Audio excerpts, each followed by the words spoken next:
বিদেশে কাজ বা বিদেশে আসা নিয়ে আসলে আমার আ মানে ভিডিও বানানোর মতো যোগ্যতা নাই। মানে এটার জন্য ধরেন যতটুকু জানাশোনা থাকা দরকার ওইটা আমার নাই। এমনকি এই সুইডেনে যে আমি আসছি মানে আমার তারপরেও আমি এই সম্পর্কে কিছু বলতে পারব না। কিন্তু আজকের এই ভিডিওটা এই কারণে মানে আমাকে এক ভাই ইনবক্স করছে। উনি কম্বোডিয়ায় গিয়েছিলেন এবং কম্বোডিয়ার উনি যে ওখানকার জীবনের বর্ণনা আমার কাছে দিয়েছেন তা আমার কাছে মনে হয়েছে একটা দুর্বিষহ এবং উনি আ ৳৭,৫০,০০০ খরচ করে কম্বোডিয়ায় গিয়েছিলেন।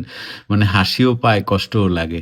মানে বিদেশের নাম শুনলে আপনারা কেন মনে করেন যে বাংলাদেশের বাইরে মানে সকল দেশ হচ্ছে গিয়ে মানে বাংলাদেশের থেকে উন্নত?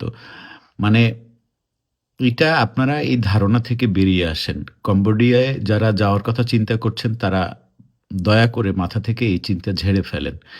কম্বোডিয়ার মানুষ তারা নিজেরাই খাইতে পারে না। মানে সেখানে আপনি ওখানে যাচ্ছেন, আপনাকে ওখানে কে কি কাজ দেবে? মানে আসলে কি কাজ করবেন? মানে তারা তাদের নিজেদের অর্থনৈতিক অবস্থা ভিক্ষুকের স্টাইলে। আ যারা বিদেশে যেতে চান তাদের বেশিরভাগ মানুষই হচ্ছে গিয়ে মানে এটা বলতে দ্বিধা নেই যারা লেবার ভিসায় সাধারণত বা এই ধরনের কাজ করার জন্য যেতে চান তাদের পড়াশোনার আ যোগ্যতা একটু সাধারণত কম হয়। তারা হয়তো নানা কারণে ছোটবেলা থেকে লেখাপড়া করার সুযোগ পায় না বা লেখাপড়া হয়তো অনেকে করেন না। কিন্তু একটা জিনিস আপনি যেহেতু মোবাইল একটা স্মার্টফোন যেহেতু আপনার আছে, অন্তত এতটুকু গুগলে মুখ দিয়া হলেও বলবেন যে কম্বোডিয়ার অর্থনৈতিক অবস্থা কেমন?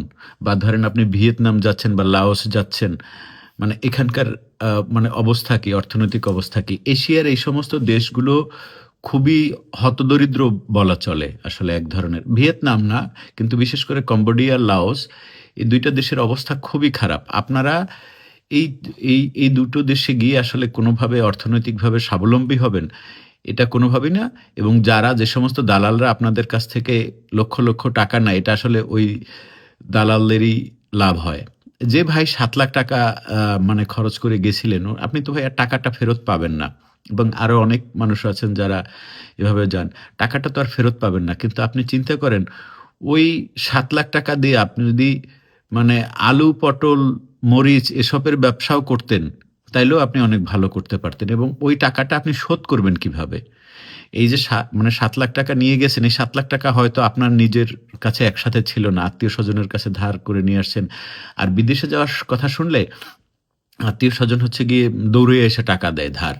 যেমন আমি যখন হচ্ছে গিয়ে মানে আমার সুইডেন আসার আগে অনেকে আমাকে ফোন করে বলছে যে, "সুইডেন তো যাবা, টাকা-পয়সা যদি কিছু লাগে বইল্যো দেব।" তো এসব মানে আসলে এক ধরনের ইনভেস্টমেন্ট। সো আপনারা অনেকে মানে এই যে ভাই আমাকে বললেন যে ৳৭,৫০,০০০ খরচ করে উনি কম্বোডিয়ায় গিয়েছিলেন। ৳৭,৫০,০০০ পুরোটাই উনি ধার নিয়েছেন এবং উনি ৳৫,০০,০০০ হচ্ছে গিয়ে সুদে নিয়েছেন।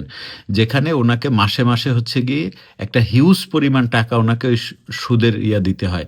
তো উনাকে আরকি বলে নিয়ে গেছিল যে মা থাকা খাওয়া কোম্পানির, এরপরে হচ্ছে ৳৭০,০০০ বেতন। তো উনি চিন্তা করছে উনার পুরো গল্পটা অনেক বড়। তো উনি যেটা চিন্তা করছেন উনার হচ্ছে গিয়ে মাসে ৳৫০,০০০ লোন দিতে হয়। মানে আপনার লোন বলছি আরকি সুদ দিতে হয়।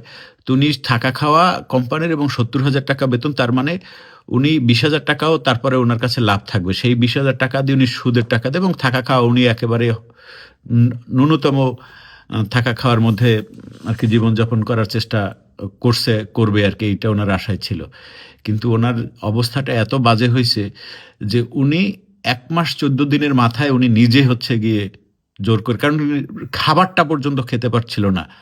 ভাইটা তার যাওয়ার আগের ছবি এবং পরের ছবি আমাকে ইনবক্সে পাঠাইছে। শুকায়া কাট হয়ে গেছে। তো আপনাদের কাছে অনুরোধ করি, আমি বিদেশে আসার ব্যাপারে কোনো জ্ঞান আমার নাই।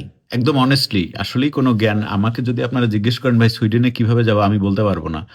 কারণ আমি যে স্কলারশিপটা আসছি সেটা ছিল এয়ারপোর্ট টু এয়ারপোর্ট। অর্থাৎ একদম মানে আমার বাড়ি থেকে এমনকি আমি মানে যে হোটেল থেকে এয়ারপোর্টে যাবো, সেই ট্যাক্সি ভাড়াটাও হচ্ছে গিয়ে আমাকে যারা ইনভাইট করছে তারা দিয়েছে। সুতরাং আমার এই বিষয়ে কোনো জ্ঞান নাই।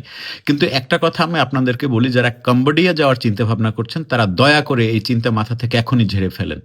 এই চিন্তা করিয়েন না, মানে মারা পড়বেন। প্লিজ কম্বোডিয়ার ব্যাপারে আর কখনো কেউ চিন্তা করবেন না, তাইলে ধরা খাইছেন জীবনে একদম চূড়ান্তভাবে। ধন্যবাদ।